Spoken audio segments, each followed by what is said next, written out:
soccer fans, again this week, Serie A played two complete sets of matches. Midweek saw the return of beating Juve curse, while on the weekend we witnessed the Pepita pit Napoli. Roma hit the Skorupski wall and Crotone sliced its first victory. My name is Graziano. This is the Italian Soccer Addict broadcast, and you are where you need to be to get all the information. Midweek's game saw the beating Juve curse return. Yes, teams that beat Juve one week are cursed as they end up tumbling down back to earth the following week. Inter, after beating Juve, lost to Cagliari and Atalanta. AC Milan, who beat Juve last week, suffered the same fate this week. High on emotion and press coverage, Milan traveled to Genoa only to find the curse. It started early with an 11th minute goal by Genoa's Nikovic, then a known goal by Kuchka in the 80th, a red card by Paletta in the 85th, and a Pavoletti goal in the 86th. The curse of the mummy has nothing on this.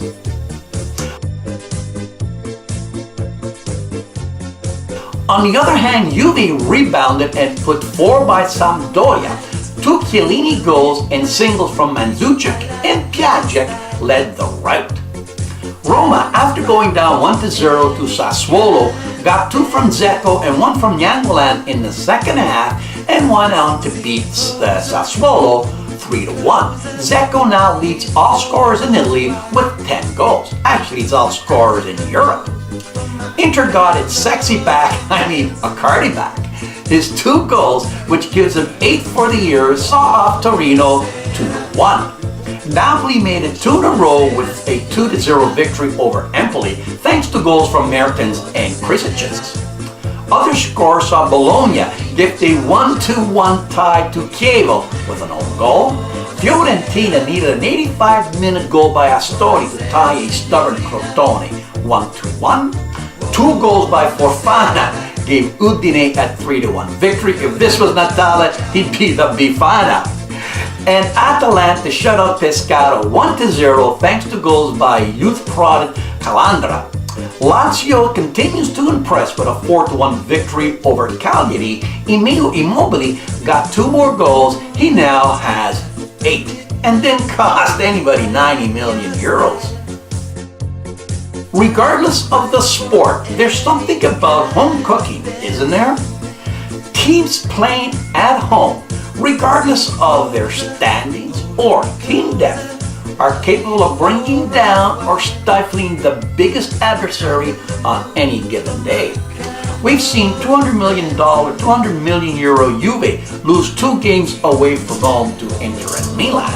Roma tied 2 away games to basement dwellers Cagliari and Empoli. Napoli dropped points to New Boys Pescara, and Milan lose to Genoa and Udine.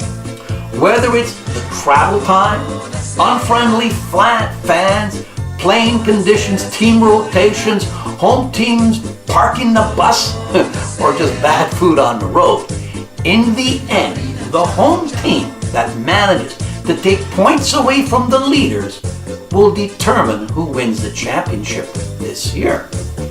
So far, it's Juventus that have dropped the fewest points on the road. If this trend continues, they'll be cooking up another Scudetto. On the weekend, the highlight match saw Juventus host Napoli in Torino. Not only did Juventus pull off the great train robbery, aka Juve's 90 million euro Higuain theft, but Juve haven't lost to Napoli at home since 2009 and have outscored them 17-5. The trend continued. A sold-out Juventus stadium watched as first Bonucci found the back of the net in the 50th minute. Callejon tied it up 4 minutes later. Then the drama. And like a Hollywood ending, the Pepita scored in the 70th minute to send the stadium into a frenzy and seal a 2-1 victory for Juventus. If Higuain wasn't the most hated man in Napoli before the goal, he certainly is now, even if he didn't celebrate. Failing Trying to keep pace with Juve was Roma, who went to Empoli and found the great wall of Skorupski. Goalie Skorupski, whom Roma have loaned out to Empoli for the last 2 years, stood on his head and stoned Roma by making 4 miraculous saves to salvage a 0-0 tie. Once again, Roma gets done in by loanees. Remember Iago Falque in Torino? Now Roma are 4 points behind Juventus. It might as well be 14.